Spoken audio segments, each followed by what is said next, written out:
Last week we were in Italy with days packed full of pasta and museums. I've never felt more culturally and physically exhausted in my life. We were coming up on a 3-day weekend and it sounded like a good time to catch up on some sleep and Netflix binging. Did I do that? Of course not. Alexa and I decided to push through and take advantage of our times for our last excursion, Amsterdam. We spent all day Thursday making our way back to Frankfurt Oder from Florence, Italy. We even had a flight layover in Amsterdam, of all places. I joked with our professor to allow Alexa and I to miss class in the morning and just stay in Amsterdam while we were there. He didn't think it was a good idea, so we reluctantly continued back to Frankfurt Oder. Friday morning, we got up, quickly packed up a backpack, and rushed out the door to class. We sat in class, took a quiz, and headed out to catch our tram to the bus stop. 1 tram, 3 trains, and 1 plane later, and we were back in Amsterdam Schiphol Airport, but this time for adventure. We had some helpful advice from our Airbnb host on how to make it to Almere Centrum train station, and after a couple language barriers, we got our tickets and rode over to the station. This whole trip, I feel like I've constantly been on trains. 3 trains every time I need to get to our airport, 1 train if I need to go to Berlin, tons of trains last week in Italy, whether we were going to the Cinque Terre, Pisa, or even traveling down to Florence. Trains have just been such a big part, and then Amsterdam brought in a new prevalent factor to my travels: canals. Amsterdam is very surrounded by water, and we stayed 20 minutes from city center in Almere. That city used to even be underwater. They ended up drying up the area and paving roads in order to provide more living space for the people of northern Holland. Now, city center Amsterdam is just covered in canals, and it adds to the simple beauty and small town feel of this very touristy part of Amsterdam. Paris went really well when we just adventured without any thought or plans, so we decided to try that again. We took our time waking up and enjoyed a really nice breakfast from our host. We headed out to city center at a reasonable hour and started our day with some humor at the Sex Museum. This museum was full of pictures, sculptures, and even some moving mannequins. Let's just say you'll have to experience that for yourself. No pictures or videos from me in this vlog. Moving on from our educational stop, we enjoyed some Dutch waffles in sweet and savory aspects. I'm not a big fan of Nutella, but it's everywhere here in Europe, so I figured I would at least give it a shot as I try the Nutella and banana waffle.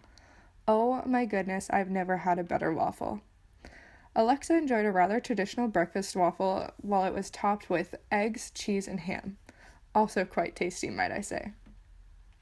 Food was something we never passed on during our time in Amsterdam. We enjoyed all that the city had to offer, from waffles to French fries. I had no idea that fries were so big there, but there was a stand-alone fry shops all over the city center, and I could never say no. French fries, waffles, and coffee galore. Man, this place was meant for me. Another thing that Amsterdam wasn't short on is flowers. Though it wasn't exactly prime tulip season, there were succulents and flowers of all variations lining the canals, filling the Bloemen Market, and there was even a tulip museum in Jordan. The flowers were beautiful and stretched as far as the eye can see. Even the pollen, as irritating as it was to my allergies, was so pretty. The fields were covered with fluffy white pollen that gave the whole park a dreamy feel to it. We enjoyed a nice little photo shoot because of it. Though we passed on the purchase of some flowers, because who wants to custom check some flowers, we did make time to stop for some much-needed retail therapy.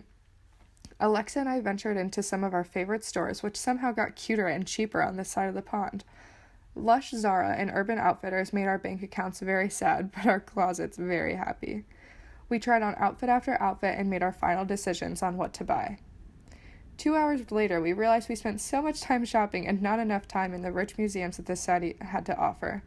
So we made our way to the Rijksmuseum, home to the I Am Amsterdam sign, and the Van Gogh Museum. These 2 special museums were a little too high for what we budgeted for time and money, so we decided to get our cheesy pictures, hit the gift shops, and save these experiences for our next trip to the Netherlands. One museum that we just couldn't pass on was Body World, the Happiness Project, and I'm so thankful that we didn't. This 6-floored museum walked you through all the systems of the human body and explained how they related to your happiness. There were interactive aspects of every floor, and then, of course, human bodies. Each level was based on a separate system, including everything from reproduction to digestion, and there were organs, muscles, nerves, and bones from real human donors. So cool. Once we made it through the entire museum, we caught a beautiful sunset and then enjoyed our train ride home.